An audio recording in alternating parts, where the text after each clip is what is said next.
31મી મેના દિવસે વિશ્વ તમાકુ નિષેધ દિન તરીકે મનાવવામાં આવે છે, ત્યારે રાજકોટમાં પણ આ દિવસની ઉજવણી કરવામાં આવી રહી છે।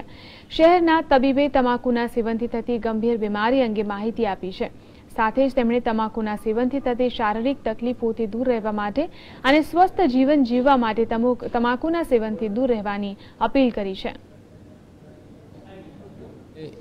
સૌથી જીવલેણ વસ્તુ છે, એનાથી થતા રોગો એમાં ઇન્ક્લુડ થાય છે હાર્ટના ડિઝીઝ, ફેફસાના કેન્સર, મોઢાના કેન્સર, સ્ટ્રોક એટલે કે પેરાલિસિસ અને અન્ય બધા ઓર્ગન્સ જેવા કે કિડની, આંતરડા, પગમાં લોહી ઓછું પહોંચવાથી ગેંગ્રીન થવાની બીમારી, આંખની તકલીફ, આ બધા દર્દ તમાકુથી થાય છે।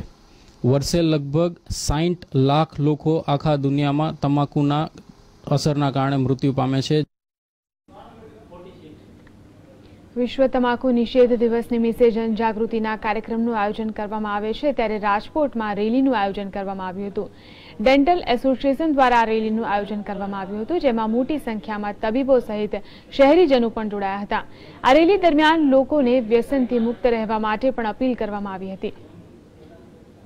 નો ટોબેકો ડે ની ઉજવણી WHO 1987માં કરી હતી। ત્યારથી દુનિયાના ઘણા બધા દેશો આ દિવસની ઉજવણી કરે છે અને આપણે પણ આ દિવસને ઇન્ડિયન ડેન્ટલ એસોસિએશન દ્વારા વ્યસન મુક્તિ દિવસ તરીકે ઉજવીએ છીએ।